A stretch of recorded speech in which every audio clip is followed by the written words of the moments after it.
My dear brothers and sisters in Jesus Christ, it's a small, beautiful documentary movie which I have watched. Maybe I was in the seminary long back.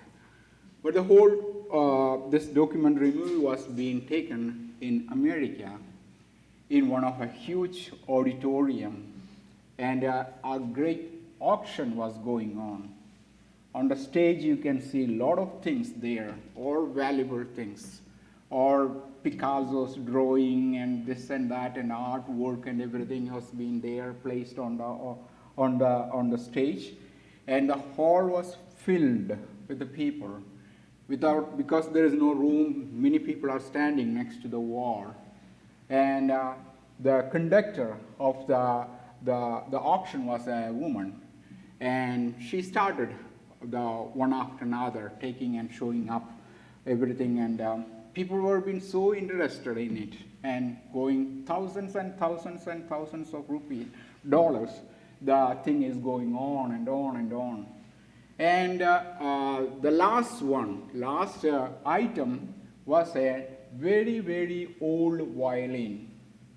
And that was being there, not even on the stage, on the table, it was down on the floor. Looks very, not looking good at all kind of dusty and kind of things that nobody wants it, and somebody might have been thrown away like. Anyway, that was the last item to be in the auction. So this woman, the conductor, she took that one, and by the time most of the people started going, leaving the room, because when they saw that one, nobody wants it. Very, very few people were been staying. All other people started moving to their cars.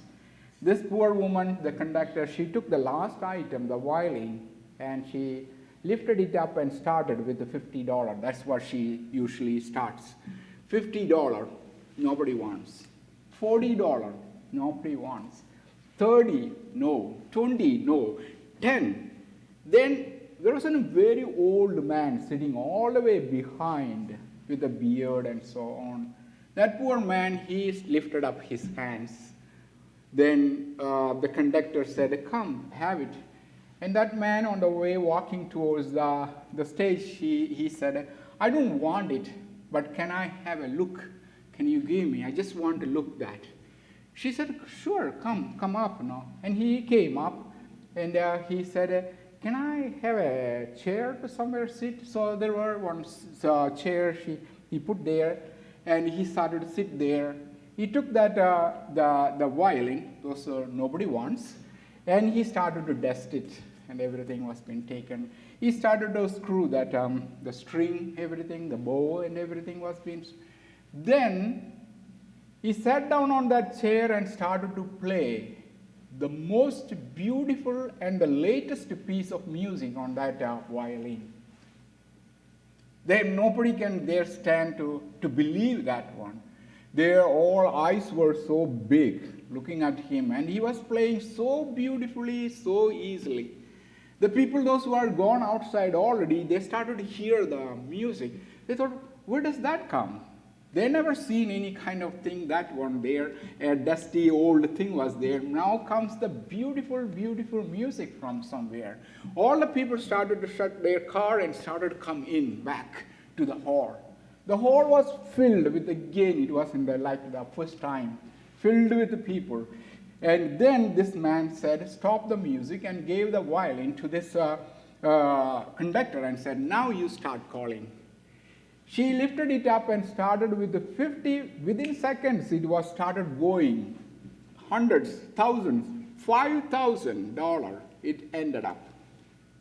And the conductor told this man, this old man with the beard, said, "You hand over this one to the one who has been now having it." So he welcomed, or he invited that man who was for 5,000. He came up, and this old man handed over this violin to this man.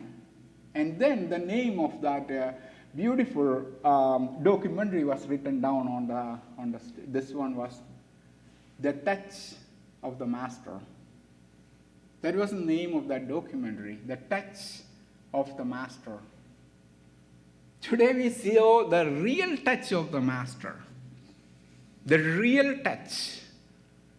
The whole entire, everything that he had, disabilities, just fell down. Maybe this was the first touch this man is having in his life after many years later with a clean hand. People used to run away from him. But here we saw Jesus Christ with pity, with mercy, touched him, which he cannot even believe. You know, I have heard that in Africa and so on, they had to wait for the rain for 20, 30, 15 years and so on, sometimes, some areas. And when the first rain comes, you know what happens. It must be more than that for this man. After many years later, a clean hand touched him. Not only touched, the whole disabilities, all his soul, all the wounds that people made in his heart was being cured. He got back his life.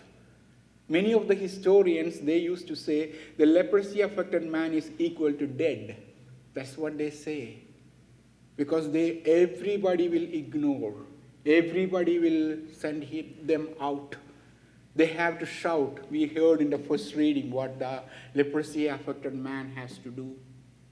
My dear brothers and sisters in Jesus Christ, when the Master touched him, when Jesus Christ, the Lord, touched him, every sicknesses, every wounds that people made in his heart, everything that the sore which was on his hands and his body disappeared like anything. My dear brothers and sisters in Jesus Christ, when we offer this Holy Eucharist, we shall also ask that Master, that Teacher, Jesus Christ, to touch us, to heal us. Sometimes, not only we got the sicknesses, but sometimes our hearts are also wounded because of people disregard us, ignore us. They don't look at us. They just go away from us. Not because we are sick, but because of different reasons.